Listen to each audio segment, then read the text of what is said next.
안녕하세요. 컬럼 생생토크 2회. 오늘은 윤창현 금융연구원 원장님을 모셨습니다.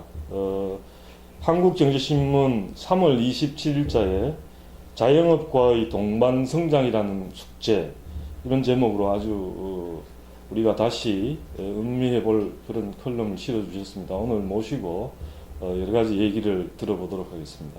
윤 원장님, 네, 안녕하세요. 안녕하십니까. 예, 안녕하세요.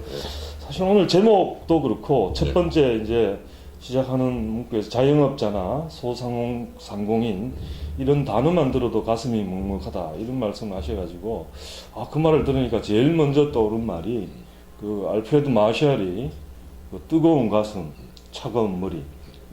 모론지기 경제학자라면 어떤 따뜻한 마음을 가지고 있어야 되고, 또 그걸 갖다가 아주 차가운 머리로 냉정하게 잘 분석해서 실질적으로 도움이 되도록 이렇게 노력해야 된다, 이런 말씀이 제일 먼저 떠올랐습니다. 그래서 그래서 아주 한편으로는 더 인상적이었는데요.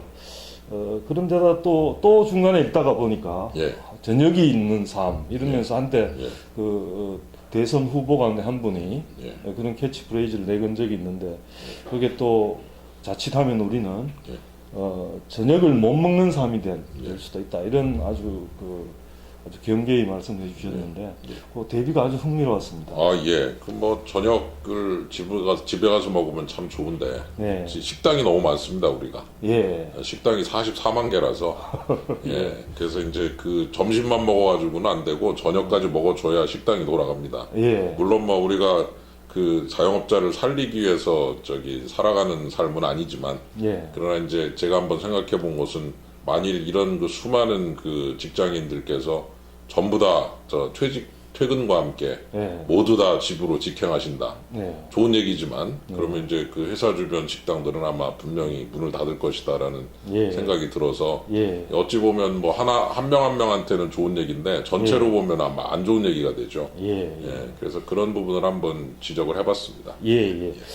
더구나 또 이걸 읽으면서 이제 또 하나 이제 인상 깊었던 게, 이제 이 글에서 받은 인상이, 우리가 자영업자 상당히 어렵다는 건 알고 있지만 이게 굉장히 크다, 문제가 아주 심각하다, 이런 인식은 그렇게 많지 않은 것 같은데, 아주 그게 심각하다는 걸 아주 잘 지적해 주셨습니다. 조금 더 좀 내용을 좀 소개해 주실까요?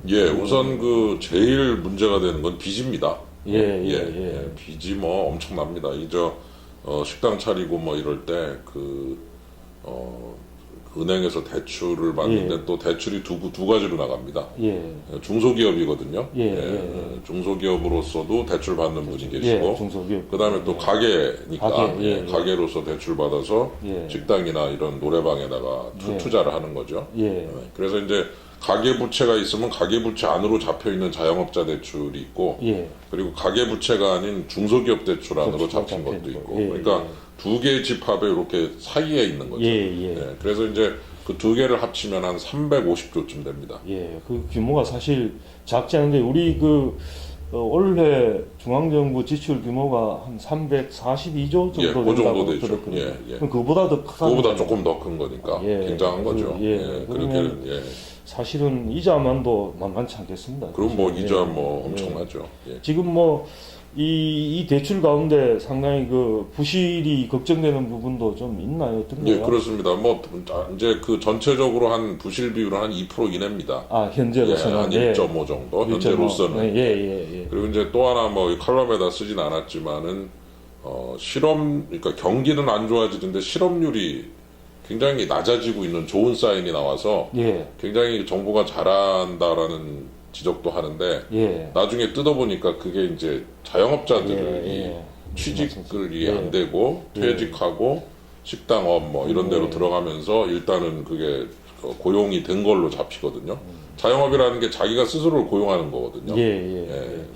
남이 만든 회사에 들어가서 근로자로 일하는 거를 해보려고 해도 안 되니까 내가 내 직장을 만들어서 내가 취직하는 게 자영업이기 때문에, 이것도 취직은 취직이죠. 물론 카테고리는 다르지만. 취직은 취직이지만 사실은 좀 숨어있는 실업 같은 성격이 그런 지금 있다. 성격도 있고, 또 이제 제가 볼 때는 개인은 그냥 큰 조직에 속해서 급여를 이렇게 받아줘야만 다음 달에 얼마 들어오고 다다음 달에도 얼마 들어오고 이렇게 어느 정도 이렇게 그 소득이 좀 이렇게 보인달까 예. 작던 크던 예. 그러면 이제 그걸 가지고 이렇게 나름대로 이렇게 계획을 세울 수가 있는데 예. 자영업은 이게 계획을 못 세웁니다. 예. 그러니까 뭐 손님이 예. 뭐 좀 많이 오면은 좀 매출 일어나다가 손님 안 오면은 그냥 매출이 확 줄면은 자기 소득도 확 줄리니까 예. 그 작은 그 규모의 기업 하나가 소상공인 하나가 전체 경제 그 흐름을 다 온몸으로 예. 다 견뎌내야 된다는 얘기죠. 그러니 얼마나 힘들겠습니까 개인이. 예. 더군다나 경기 침체 중이니까 특히나 자영업 같은 곳은 더 힘들 걸로 예상이 됩니다. 그래서 이런 것들을 이제 서서히 이제 공급 쪽, 수요 쪽 이런 쪽으로 풀어가야 된다는 말씀을 하시면서 사실 굉장히 그 흥미로운 말씀을 여러 가지 하시는데 그 중에 제일 먼저 이제 그 클럼을 읽으면서 인상 깊었던 게 그러니까 말만 자꾸 하지 말고 예. 말만 하지 말고 행동을 좀 하라.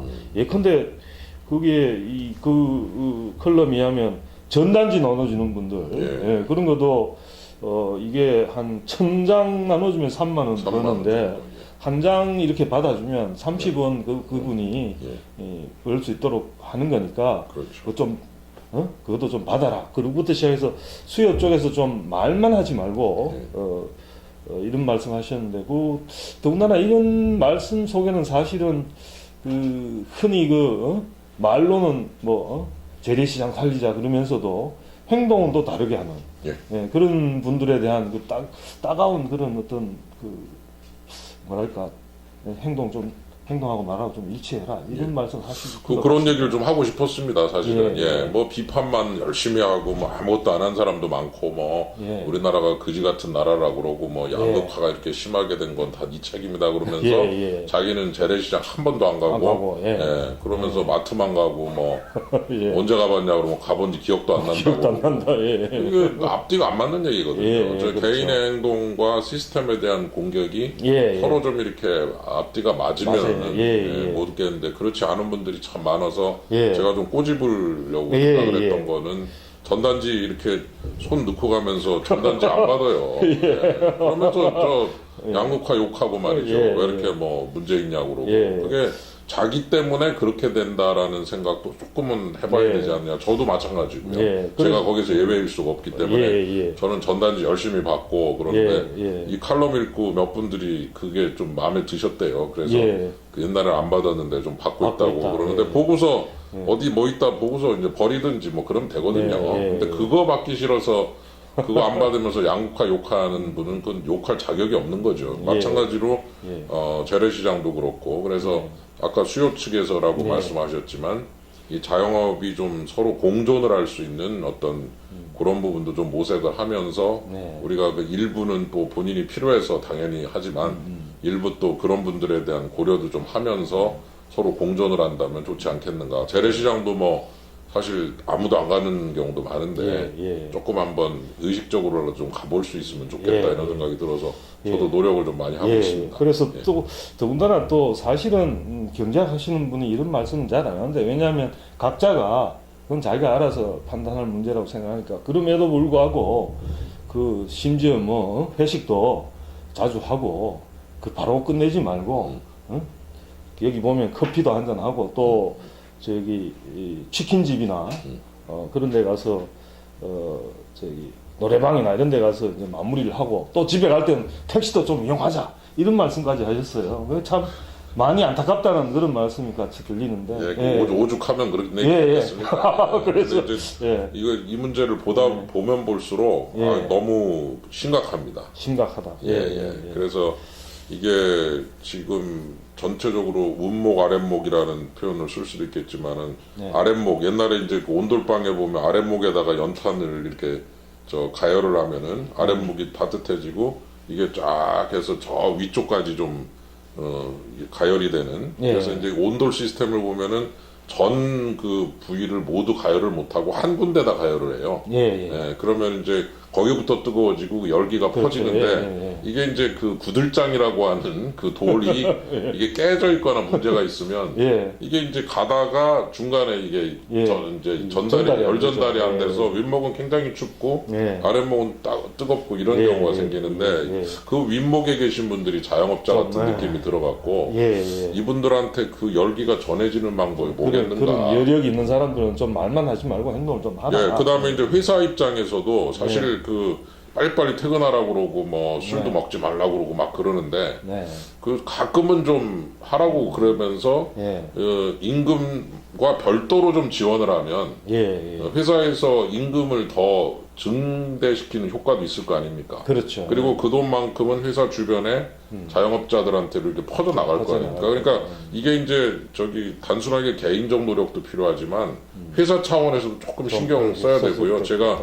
그 대기업 그 임원분 만나서 약간 공식적인 그런 자리였는데 그 자리에서 제가 한번 그런 얘기도 한 적이 있습니다. 그랬더니 그분이 그러시더라고요. 그건 회사 방침과 위배된다 이러시더라고요. 왜냐하면 빨리 끝나고서 빨리빨리 집에 가서 뭐 밥 먹고 자고 그래야 아침 일찍 와서 또 회사 일할 거 아니냐 이건데 매일 그거는 좋은데 좀 일주일에 한 번은 한번 좀 놔줘라. 그리고 좀 지원도 해줘라. 그러면 그게 임금 올려주는 거 말고 별도로 회사 주변의 식당과 모든 자영업자들한테로 그 돈이 퍼져나가지 않겠느냐라는 얘기인데 사실은 제가 그 얘기를 한 이유도 그게 심각하기 때문입니다. 이분들이 지금 아랫목에 있지 않고 윗목에서 추운데 그분들이 계속 추우면 망하거나 혹시 파산하거나 문 닫으면 그러면 뭐 엄청난 재앙이 옵니다. 빚이 그냥 막 올라가고요. 그 다음에 못 갚은 빚 때문에 금융기관도 힘들어지고 그래서 그런 거 보면은 하나하나는 정말 작아 보이지만 이게 전체로 보면 엄청난 규모의 산업 기업이 돼 있기 때문에 그거를 우리가 작다고 그냥 넘어갈 일이 아니다라는 거를 좀 강조를 하고 싶었던 겁니다. 그리고 이제 또 공급 쪽, 그러니까 왜 결국은 자영업자들이 너무 많다 보니까 사실은 참 그 퇴직금까지 포함해서 뭐 여러 가지 투자하고 또 돈도 빌리고 시작했는데 막상 이제 성공하는 분들은 많지 않고 그나마 뭐 가족까지 다 동원했는데도 이게 뭐 가족 임금도 잘 안 나오는 그런 상황이라는 말씀인데, 그래서 한편으로는 과잉이다 보니까 좀 진입하는 쪽으로 어떻게 좀 문제를 좀 진입을 좀 이렇게 서서히 하도록, 그리고 그 안에 남아 있는 분들은 또 좀 이 숫자가 그래도 너무 많지 않을 테니까 나름대로 또 박한 능력을 키워가는 방식을 말씀하신 것 같아요. 그래서 그건 또 진입 쪽에 사실 이게 우리가 이제 진입 쪽에 이게 이제 설득을 하든 뭘 하든 이게 좀 천천히 들어오라 이런 말씀을 하셨는데, 이게 이제 좀 한편으로는 조금 어려운 부분도 있는 것 같고, 그러니까 그게 다 먹고 살자고 자기가 어려워서 또 그거 해보겠다고 그러는데 그거 하지 마라 그럴 수도 없고 좀 고민이 되는 부분입니다. 어떻게 많이 좀 이 부분에 대해서도 참 뜻은 충분히 알겠는데 윤 원장님께서 좀 이렇게 더 생각해 보신 게 어떻게 하면 좋을지 좀 생각하신 게 있으면 이 기회에 좀 그렇게 어려운 얘기는 아니고요. 그 넛지라고 하는 책에도 그런 게 나오는데 살짝 끼워 넣는 거죠. 그러니까 이제 뭐 지금부터는 한번 교육을 뭐 창업 스쿨 같은 데 가서 좀 듣고 교육 좀 잘 좀 받고 오세요. 그러면은 뭐 좋은 뜻으로 그렇죠. 그리고 거기 수료증 받아 오시면 이제 뭐 대출도 해드린다거나 대출이 있어야 보통 시작을 합니다. 그렇죠. 그러면 이제 그게 그 교육 수료증 왜 받으러 오냐 그랬더니 준비 잘 되게 한들이 하려고 그런다. 그렇죠. 근데 사실은 그게 아니죠. 3개월 늦추는 거죠. 3개월 늦추고 또 한편으로는 좀 더 신중하게 결정하게 할 수 있고. 그러니까 이제 크게 보면은 그 교육 프로그램을 이수하도록 하는 순간 자영업으로 들어오려고 줄을 서게 되고 줄을 서서 천천히 들어오게 되니까 원래 목표는 천천히 들어오는 거고 겉으로는 준비 잘하게 하는 거고 근데 두 개가 겹쳐져 있으니까 정책 속에다가 의도와 또 다른 거를 섞어서 잘 집어넣어서 그래서 결론은 뭐 그런 거 포함해서 좀 진입을 천천히 할 수 있도록 할 수밖에 없다. 그렇게밖에는 지금 방법이 없습니다. 없는 왜냐하면 예. 못 들어온다 이건 안 되고, 그렇겠죠. 못 들어온다는 안 되죠. 그러면 예. 이제 예를 들어 줄을 서서 교육을 받다 보니까 아닌가 조금 천천히 할까 하는 그런 거. 그다음에 들어오더라도 좀 천천히. 그래서 속도 조절도 좀 하고 그다음에 이제 뭐 소상공인 뭐 연구센터도 좋고 이런 거 만들어서 그 구청별로 이렇게 집계가 된 걸 보면 어떤 지역에 조금 모자란 듯한 상대적으로 어떤 지역에 과잉기된 업종 이런 게 있어요. 그래서 본인이 살고 있는 지역 근처에서만 고집하지 마시고 한번 그 뭐 서울도 도시도 전역을 보면서 거기에서 정확하게 어디가 좋은지를 좀 창업을 물론 이 자기 돈을 적어도 몇 억 투자하셔야 되는 입장에서 굉장히 고민을 많이 하시지만 그 이외의 요소도 좀 감안을 했으면 좋겠다.